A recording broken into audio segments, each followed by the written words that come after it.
Bonsoir, bienvenue dans cette séance consacrée à étudier comment décrire une personne. D'abord, il faut savoir qu'il y a 3 sortes de descriptions. Une description physique, une description vestimentaire et une description morale. Alors, commençons à étudier les éléments du portrait humain. Les cheveux, les yeux, les oreilles, la bouche, le front, les sourcils, les cils, le nez, les joues et le menton. Voici les éléments du portrait humain. Pour décrire, il faut commencer par le genre. On peut dire c'est un homme, c'est une femme, c'est un garçon ou c'est une fille. Puis, on passe à la taille. On peut dire il est grand, comme elle est grande. Et on peut dire aussi, il est de taille moyenne, il est petit ou elle est petite. Pour décrire les cheveux, il est bien de montrer soit la couleur ou la forme. Concernant la couleur, il faut bien montrer que les cheveux sont châtains, blancs, bruns ou roux. Concernant la forme, on peut montrer que les cheveux sont raides, sont frisés, bouclés, court, lent, ce qui nous pousse à décrire le visage. Et à travers cette illustration, on peut dire il a le visage rond, ou il a le visage ovale, ou il a le visage carré. Et la même chose quand on veut décrire une femme. Et pour les sourcils, il faut bien montrer qu'il y a des sourcils droits, comme des sourcils pointus, des sourcils bas, des sourcils hauts et des sourcils courbés. À travers cette illustration, on passe à la description des yeux. Regardez bien. On peut dire il a de petits yeux, comme il a de grands yeux. Concernant la couleur, il faut bien distinguer entre des yeux noirs, des yeux gris, des yeux marrons, des yeux noisettes, des yeux bleus ou des yeux verts. Avant de commencer notre production pour décrire une personne, il est préférable d'étudier ce tableau concernant les qualités de chaque élément qu'on a pu découvrir ensemble. Alors concernant la taille, on peut dire qu'il a ou qu'elle a une petite taille, une taille moyenne, une grande taille, une taille élancée et une taille trapue.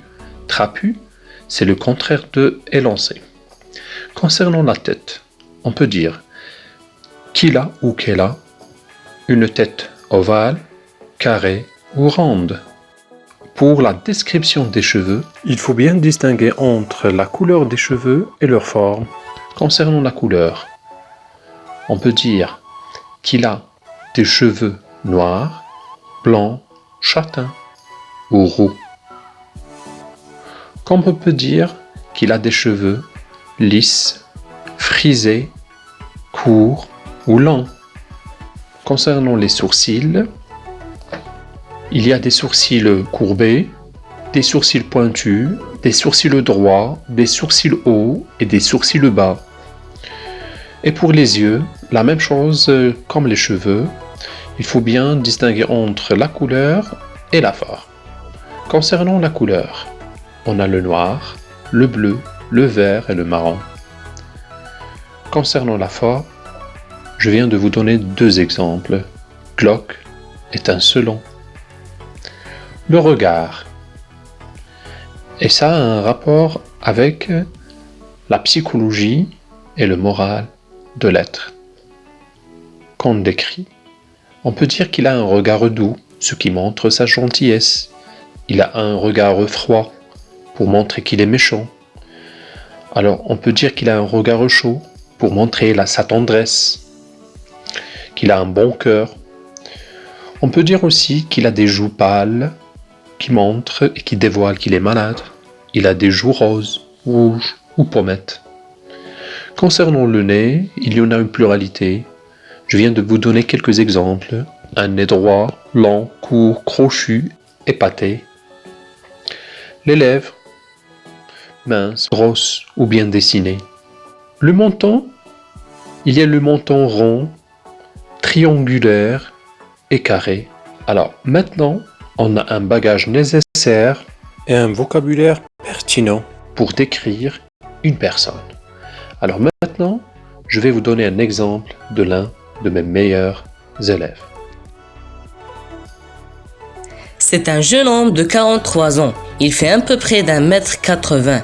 Il a une taille moyenne, des cheveux noirs, un visage ovale, des sourcils courbés et de petits yeux noirs aussi étincelants que la lune. Il a un nez droit, des joues pommettes et un beau sourire, ce qui montre sa gentillesse. Il est toujours barbu. En classe, il porte des lunettes et un tablier blanc comme la neige. Ce monsieur est mon meilleur professeur de français. Il se nomme Monsieur Hedouchi. Maintenant, c'est à vous d'appliquer en remplissant le texte suivant. Bon courage!